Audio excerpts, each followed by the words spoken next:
네, 윤석열 대통령이 오늘 사박 6일간의 동남아 이 해외 순방을 마치고 귀국을 했습니다. 떠날 때도 그랬듯 돌아오는 날에도 역시 이상민 행정안전부 장관이 나왔습니다. 그런데 이 자리에서 윤석열 대통령이 이상민 장관에게 수고했다 이런 얘기를 했습니다. 이 말의 의미가 무엇일까? 떠날 때는 어깨를 툭툭 쳤고 돌아왔을 때는 이상민 장관에게 수고하셨다라는 말을 남긴 윤석열 대통령의 의중은 무엇일까? 그 부분을 먼저 오늘 첫 이슈로 살펴보겠습니다. 화면 보시죠.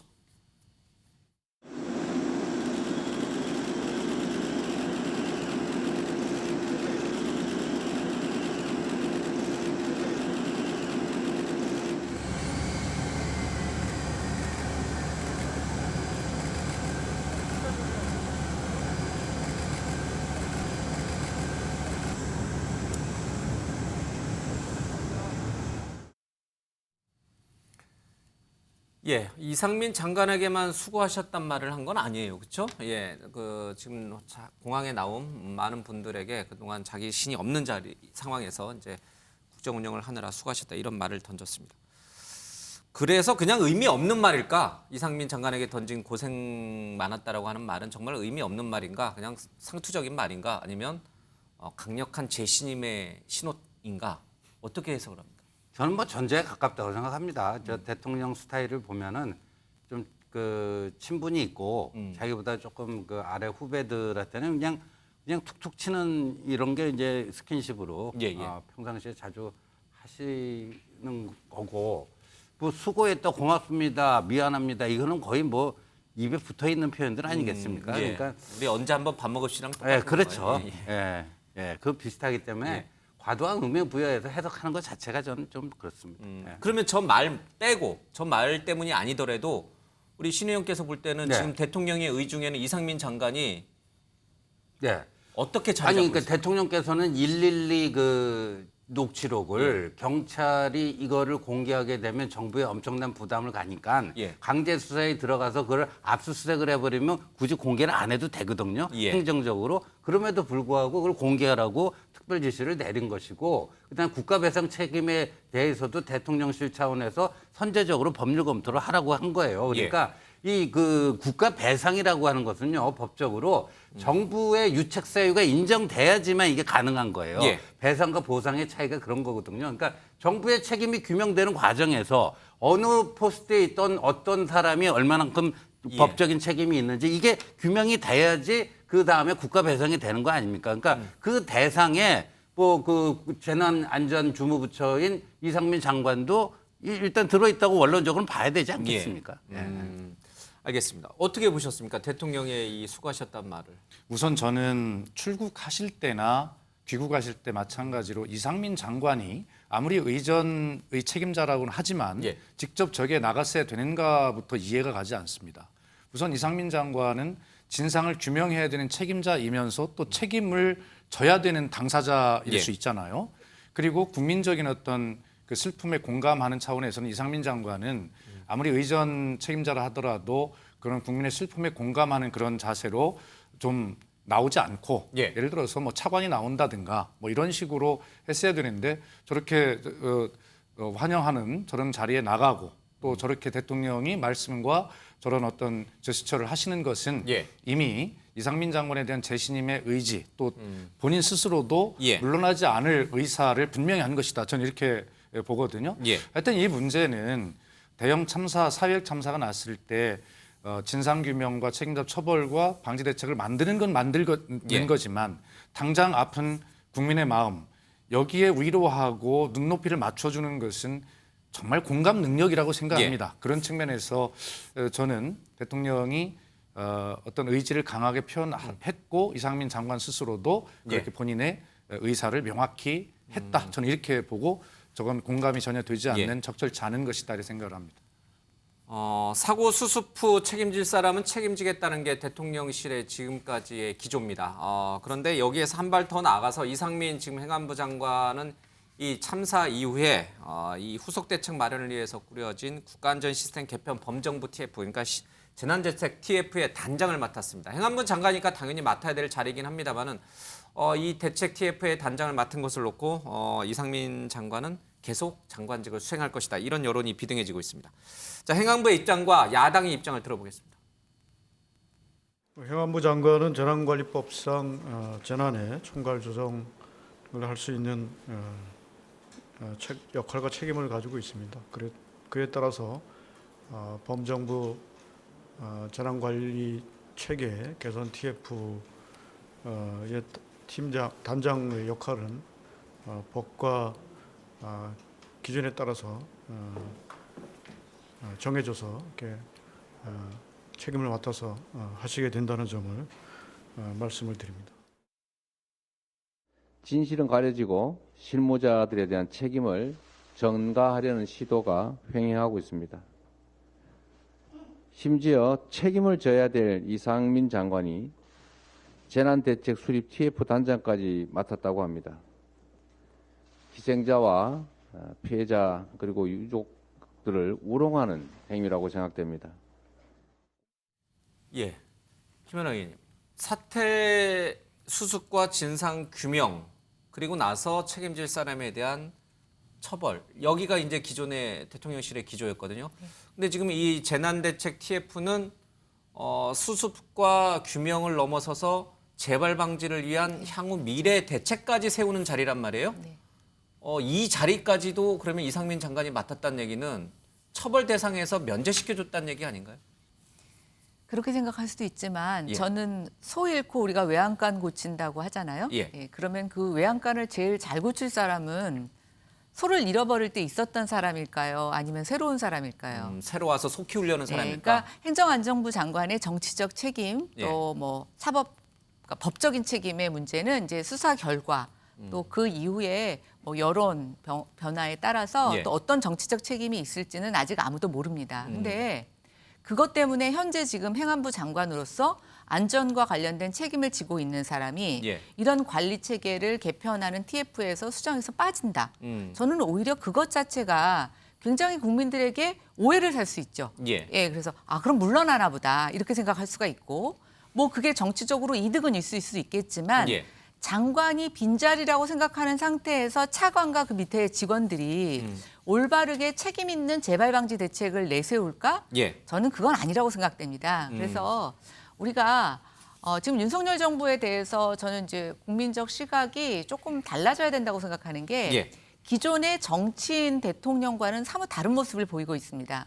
그게 한편으로는 되게 초보의 이미지를 보여주기도 하지만 저는 조금 새로운 이미지를 주고 있는데 어떤 막 보여주기식 예. 그다음에 어떤 일이 터졌을 때 최고 책임자만에 대해서 경지를 통해서 사실은 저는 그게 꼬리 자르기라고 생각하는데 예. 그런 것보다는 진상 규명 또 거기에 따른 어떤 법적인 처벌과 책임에 대해서 묻는 절차를 저는 윤석열식으로 하고 있다 이렇게 예. 생각이 되고요. 이상민 장관에 대해서 사퇴를 바라고 책임을 져야 된다고 하는 목소리도 저는 적지 않다는 것을 압니다. 그러나 예. 그 문제 역시 지금 윤석열식으로 저는 수용하고 해석하고 있다. 그리고 결코 책임을 회피하겠다라고 하는 뜻으로는 읽지 않습니다. 알겠습니다.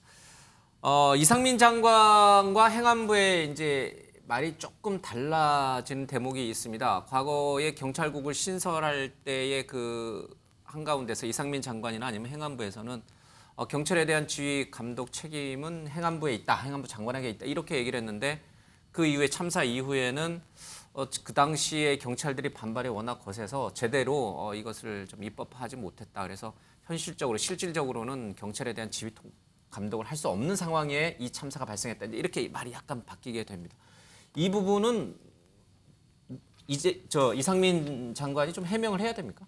해명이 돼야 되죠. 예. 그리고 지금 이런 얘기 논란 자체가 나오는 게 저는 진상규명과 책임자 처벌이라고 하는 그 유족들과 피해자들의 어떤 그 여망을 저버리고 있다. 그리고 진상규명의 골든타임을 놓치고 있는지도 모른다. 예. 저는 이런 판단입니다. 실제 앞서 뭐 김연아 의원님도 얘기하셨습니다만 저는 왜 과거에 이런 사건이나 참사가 발생했을 때 역대 정부들이 예. 법적 형사적 책임과는 별개로라도 도의적 정책 책임을 다 했었는지에 대해서 저는 윤석열 정부가 한번 되돌아봐야 한다는 생각이에요. 실제 행안부 장관의 책임이 적은 것도 아닙니다. 이미 지금까지 드러난 사실만 하더라도요. 예. 위험을 예측하지 못한 것도 중앙재난안전기관의 중요한 잘못입니다. 예. 그리고 지자체와 중앙정부 간의 상황실 간의 유기적인 협조라든가 정보 공유 시스템이 작동하지 않은 것도 행안부의 책임입니다. 또 작동하지 않은 재난안전관리 시스템 체계를 방치한 것도 예. 행안부의 책임입니다.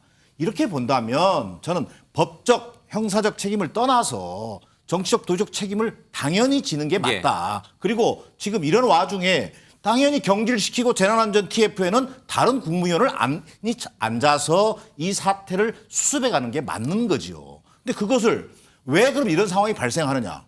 저는 윤석열 대통령이 전적으로 책임이 있다고 보여집니다. 윤석열 대통령이 취임 100일 때 뭐라고 그랬습니까? 전 국민의 생명과 안전을 지키는 것은 무한 책임을 진다고 그랬어요. 자, 근데 지금 어떻게 바뀌고 있습니까? 그 무한 책임이라고 쓰고 실제로는 막연한 책임이라고 저는 읽고 있다고 봅니다. 예. 현대사회에서 막연한 책임을 지을 수 없다면서요. 왜? 법적 형사적 책임이 아직 드러나지 않았기 때문이라는 거 아니겠습니까? 저는 그런 식으로 대통령 스스로가 이 사안을 바라보고 있기 때문에 예.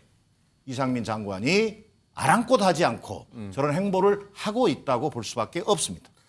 소를 안 키워본 다른 사람이 오면은 외양간 잘 꼴칠 수 있어요. 이제 김현우 의원이 아까 그 말씀. 외양간을 고치는 문제는 이 재난과 참사의 책임의 가장 중심에 있는 사람이 하는 게 아니고요.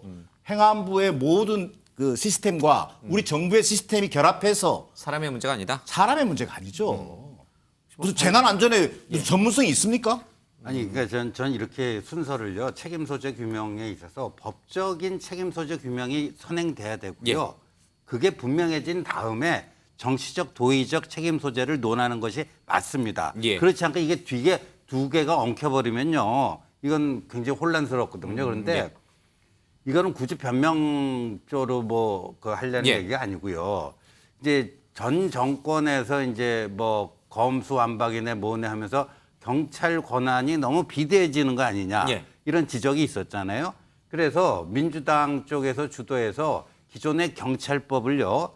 국가경찰과 자치경찰이 조직과 운영에 대한 법률 해갖고 전면 개정을 합니다. 작년 1월부터 이게 시행이 됩니다. 예. 거기서 보면 국가경찰의 사무가 있고 자치경찰의 사무가 있어요. 이번 이태원 할로윈 집회처럼요. 다중이 운집할 것 같은 이런 것은 자치경찰의 사무로 그 법에 보면 분류가 돼 있습니다. 예. 그렇다면은 근데 그래 놓고 이 문재인 정부에서 어떻게 했냐면 이게 그런 다중 운집 그 모임 행사의 안전관리 업무를 담당하는 게 경찰의 경비 파트거든요. 그 경비 파트는 또 국가경찰로 분류를 해버려요. 그러니까 죽도 아니고 밥도 아니고 이런 시스템. 그러니까 이 법에 의해서 지금 경찰 내에 책임 소재를 가리는 것도 헷갈리는 뭐 이런 거예요. 그래서 이런 예. 거 포함해서 그렇다면은 행정안전부 장관에게는 어떤 법적 책임이 있는가? 예. 예를 들어 이런 것들을 저는 지금 야당 측에서 어떤 법적 근거를 가지고 예. 당신이 이 법에 근거해서 이런 조치를 그때 취했어야 되는데 왜 안 취했느냐 이런 식의 지적을 하는 걸 저는 한 번도 들어본 적이 없습니다. 예. 그래놓고 그냥 무조건 책임져라 하는 거니까 조금 약간 공허한 정치 공세로 들린다 그 말씀입니다. 예. 그런데 이 소방노조에서 이상민 장관을 고발을 했어요. 그래서 이 사안 참사를 수사하고 있는 이 경찰 특별수사본부가 이상민 행안부 장관에 대해서 이제 조사에 착수한다라는 얘기가 나옵니다. 어떻게 됩니까? 이 검사가 검사 지휘를 하고 있는 이 법무부 장관을 수사한다는 것과 비슷한 건가요? 이거 수사가 가능할까요? 뭐 특수본이라는 조직이 지금 경찰 내에 있잖아요. 예.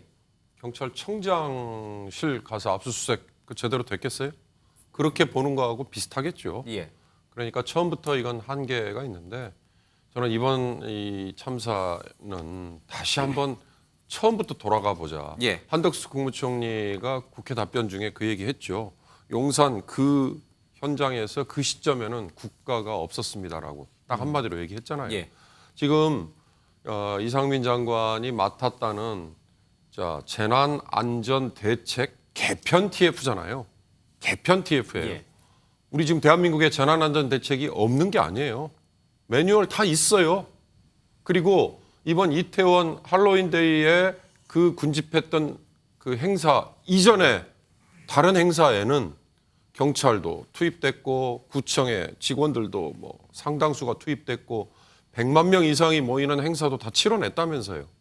이 정권 안에서도. 그러니까 법적으로 뭐는 자치경찰에 맡기고 뭐는 국가경찰에게 떼냈기 때문에 뭐가 작동이 안 됐다. 저는 그런 얘기를 따져서 법적으로 책임이 있으면 책임을 져야 되고 예. 처벌을 받아야 되지만 법적으로 문제가 없으면 그냥 넘어가도 된다라는 생각을 하고 있다면 그건 정말 패착 중에 패착일 거다.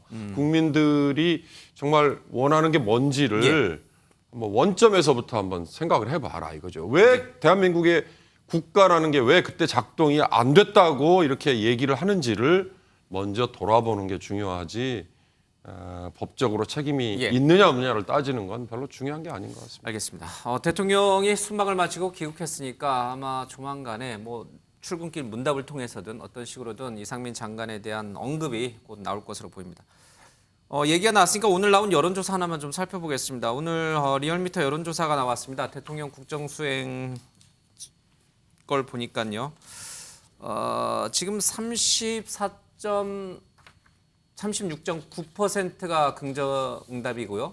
61.2%가 RN서치에서는 이제 저렇게 나왔습니다. 리얼미터에서는 긍정응답이 34.6%고 부정이 63.4%입니다. 여전히 30%대에 갇혀 있기는 합니다만은 이태원 참사 이후에 급락할 것으로 보였던 지지율이 그렇지는 않은 것으로 일단 확인이 됐다는 점도 또 눈여겨봐야 될 것 같습니다. 어떻게 평가하세요? 지금 그러니까 이 현 정부에 무한 책임이 있다는 대통령의 말이 있었습니다만은 우리 국민은 대통령이 나름대로 잘 이 참사를 잘 그 이후에 대처를 잘 하고 있다 이렇게 보는 분이 그래도 30%는 넘는다는 거네요. 이 30% 벽이 안 깨졌다는 데 더 의미가 있는 겁니까? 아니면 그래도 30%밖에 여전히 안 되는구나. 여기에 더 주안점을 둬야 됩니다. 저는 지금 이번 이태원 참사에 대한 대통령의 그 기본적인 뭐랄까요? 예. 저기는 한마디로 한 단어로 정리하라면 정면 돌파라고 봅니다. 정면 돌파. 그러니까 이 검사 생활을 오래 해서 또 그런 것도 영향을 일정 정도 미쳤을 거라고 보는데 이게 무슨 감춘다고 감춰질 수 있는 게 아닙니다. 우리 사회에 이제까지 이런 재난 안전에 있어서 어디에 저 허점이 있었고 구멍이 있었고 이런 것들을 차제의 모든 것들을 국민들에게 다 속속들이 다 우리가 드러내고 그 속에서 수술할 법은 수술하고 책임 소재 규명할 거 규명하고 책임질 사람들 법적 책임도 지고 또 이제 조금 더 나아가서 뭐 정무적 책임도 좀 지고 그리고 또 국가 차원에서 배상하자. 이게 윤석열식 정면 돌파예요. 이걸 가지고 뭐 좀 뭐 은폐한다든가 뭐 한다 이런 자세가 아니거든요. 이게 기본적으로 그런 거기 때문에 그리고 그거에 대해서는 이제 국민들이 이런 참사가 발생하게 되면은 우리 이제 전체적인 이제까지 그 좀 뭐랄까 사회적 그 뭐 분위기가 일단 그 국정 최고 책임자인 대통령에게 뭔가 이제 좀 책임을 돌리려고 하는 이런 게 강하죠. 사실 강하고. 그런데 거기서 이제 그 대통령 나름대로 정면 돌파를 좀 하고 있는 거예요. 하고 있는 거고. 근데 이제 야당에서 얘기하는 잠깐만 이상민 장관에게 면죄부를 주네만 하는데 아니 지금 특수본에서 지금 이상민 장관 저 입건해갖고 피의자로 입건하겠다고 하는데 그 뭐 대통령이 아니다. 그거하고 이게 뭐 이게 앞뒤가 맞나요? 그러니까 특수본에서 저거 이상민 장관의 뭐 어떤 특수본에서는 도의적 책임 따지는 게 아니잖아요. 법적 책임 따지는 것도 아닙니까? 그러니까 그렇게 해서 결과를 받아보자고요. 그리고 또 이제 그 경찰 수사 단계에서 책임 소재가 규명되면 검찰에 송치할 거 아닙니까? 또 검찰에서 보강 수사를 해가지고 누구는 기소를 하고 누구는 뭐 하지 말지 이런 게 드러날 거 아닙니까? 그걸 보고 나서 저는 얘기해도 충분하다 봅니다. 알겠습니다. 조금 전에 이제 화면에 잠깐 나갔는데 이 지금 G20 이 해외 순방을 나간 상황에서 여러 가지가 이제 언론에 많이 보도가 됐습니다. 김건희 여사가 이제 만찬장에서 인도네시아 이 대통령 주최하는 만찬장에서 이제 자리에 앉아 있던 윤석열 대통령을 좀 이제 빨리 나가 보시라고 이제 앞에 다른 정상들이 이제 대화를 하고 있으니까 이제 그런 모습도 좀 보였습니다. 근데 이번 이 순방에서는 굉장히 중요한 일들이 많았어요. 3년 만에 한중 정상회담도 열렸죠. 한미일 정상회담도 열렸어요. 근데 그 이슈보다는 MBC를 전용기에 왜 안 태웠느냐. 김건희 여사가 뭐 오드리 헵번을 코스프레했다. 뭐 이런 이슈가 더 크게 언론에 보도된 것 같습니다. 아쉬움이 많죠. 그게 만약에 다음 주에 지지율에는 어느 정도 반영이 될 텐데. 네. 그렇죠. 저도 왜 이렇게 좀 국민들에게 실질적으로 도움이 되는 얘기들에 대해서는 언론의 주목을 받지 못하고 예.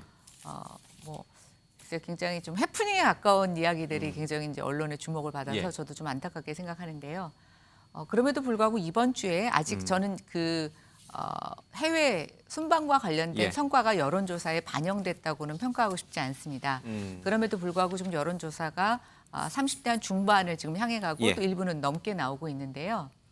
저는 대통령 보통 우리가 위기 상황이 오게 되면 국민들이 여당에 힘을 실어주는 약간 예. 관성이 있습니다. 그래서 지금 이태원 사태라든가 아니면 또 대북의 예. 북한의 미사일 도발 이런 것들을 통해서 현 여당 특히 대통령에게 힘을 실어주는 저는 그 측면이 하나 있다고 생각하고요.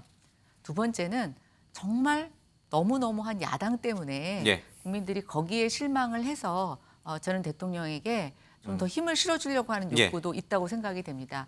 요즘 국회에서 현안질이라든가 또 야당 의원들이 뭐 별도의 기자회견이라든가 방송에 나가서 하는 이렇게 멘트를 보게 되면 저게 정말 어떤 경우에는 국회에 가서 발언들 같은 경우 보면 야 정말 국민을 대표하는 국회의원들의 적합한 질인가라는 예. 것이 의심할 정도로 굉장히 그 지금의 현안을 벗어나는 어떤 이슈몰이형 예.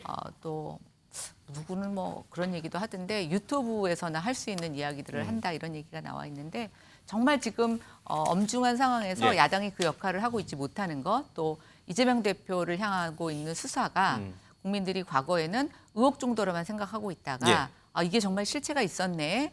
정말 이렇게 죄를 지은 사람이 야당 대선 후보였고 또 야당 대표가 돼서 지금 국회의원들 169명을 다 동원해서 자기의 방탄으로 쓰고 예. 있네. 이런 것들이 종합적으로 저는 작용하고 알겠습니다. 있다고 생각합니다. 이번 여론조사에서 이제 정당 지지율도 좀 나왔는데 그 얘기는 이제 민주당 지지율 관련해서 잠시 뒤에 다룰 때 제가 또 발언 기회를 좀 드리도록 하겠습니다.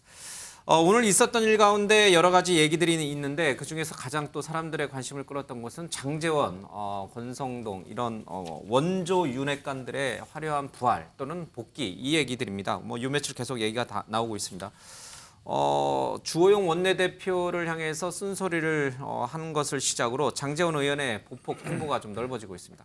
직접 영상 보겠습니다.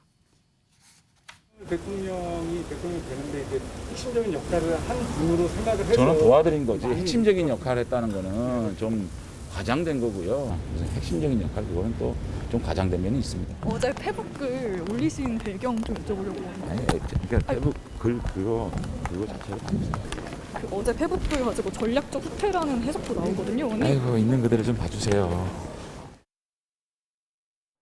당내 이런 그 민주당의 정치 공세에 대해서 강하게 대응해야 된다라는 기류가 표출되지 않으면 원내대표께서 어떻게 그런 협상을 추진해 나가겠습니까? 그런 당내 강한 기류들 이런 것들을 레버리지 삼아가지고 협상을 더 강하게 할 수 있지 않느냐. 그런 차원에서 당의 어떤 강한 기류에 대해서 제가 언급을 한 거지 그거를 갈등 이야기라고 저는 보질 않아요. 전당대회는 그렇게 누구가 막 주도한다고 쉽게 될 수 있는 상황도 아니고 근데 그것을 특정인 누구가 주도를 해서 당원들의 의지와 좀 뭐 다른 사람을 내세워서도 함부로 당선시킬 수 있다고는 저는 쉽게 생각하지 않고요. 그것조차 당원들이 평가해서 판단하는 사람이 될 수 있다고 봅니다. 자, 윤경호 의원님. 어깨를 대통령이 툭툭 친 사람은 이제 이상민 장관만은 아니에요, 그렇죠? 예, 국회 이제 연설하러 왔을 때도 장제원 의원을 툭툭 쳤어요. 그래서 그때도 사람들이 장제원 의원이 다시 부활하는 건가 그런 해석을 했는데 아니나 다를까 지금 부활한 것 같습니다. 맞나요? 부활했습니까?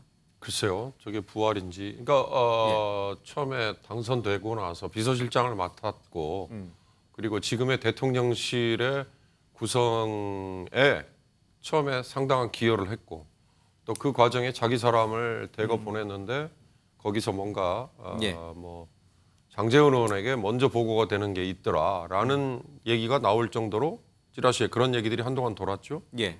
그거에 윤석열 대통령이 약간의 거리를 둔 거다라고 본다면 예. 근데 최근에 돌아가는 여러 상황을 보건대 저는 윤석열 정부, 윤석열 대통령에게 예. 정치 이슈, 정치 현안에 대해서 과연 누가 그림을 그리고 누가 가장 전략적으로 예. 기획을 하는가. 그게 굉장히 궁금하거든요. 그리고 가능한 여권 관계자들을 만나서도 그게 누구인 것 같냐라고 물어보면 아는 사람이 없어요. 우리 신 의원님이나 김 의원님 요즘에 그런 채널이 있으시면 이따 좀 얘기해 주십시오. 그런 게 없다면 장제원이라는 카드가 결국 윤석열 대통령에게 다시 필요하다라고 느끼게 만든 거 아닐까. 다만 이제 권성동 전 원내대표 경우는 전면에 하도 더 많이 나서다가 예. 여러 매를 좀 맞은 셈이잖아요. 그리고 본인의 약간 좀 강한 이미지가 여과 없이 그냥 대중들에게 비춰졌고, 그러나 장제원 의원은 뭐 비서실장 역할을 하다가 그 다음에 본인이 전혀 전면에 나서는 거 안 하겠다라고 했던 게 오히려 지금 득이 된 셈이 아닌가. 예. 그러니까 결국 당에 윤석열 대통령의 뜻을 대신 이렇게 펼쳐줄 사람을 못 찾아서 장제원 의원이 다시 등장한 거 아닐까, 저는 그렇게 추측을 해봅니다. 맞는 해석이에요. 장제원계라고 불리는 분들과 식사 자리에서 이번 전당대회에서는 이 확실하게 윤석열 대통령, 윤석열 정부를 밀어줄 사람들로 이 당 지도부가 꾸려져야 된다. 결국은 이 주호영 원내대표 체제로는 안 된다. 뭐 이런 뜻인 것 같은데, 저 윤경호 의원 해석처럼 결국은 사람이 없고 장제원만한 사람이 없었다. 이렇게 봐도 되는 거예요. 근데 대통령이 여의도 정치 경험이 없는 최초의 대통령 아닙니까? 지금 윤석열 대통령이. 그러다 보니까 이게 그 대통령으로서 국정 운영을 해 나가려면은 지금과 같은 여소야대 상황에서는요, 여당이 어느 정도 대통령실하고 호흡을 맞춰야 되는 건 기본 중에 기본 아니겠습니까? 그런데 여의도 정치 경험이 없다 보니까 아무래도 그 전에 그 여의도에서 한솥밥을 먹으면서 이제 눈빛만 봐도 뭐 저 사람이 뭘 원하는지 알겠다. 이런 게 어느 정도 축적돼 있으면 이게 될 텐데 그게 없다 보니까 약간 좀 아쉬울 때가 있어요. 있는 거 있고요. 그런데 그렇다고 해서 이른바 또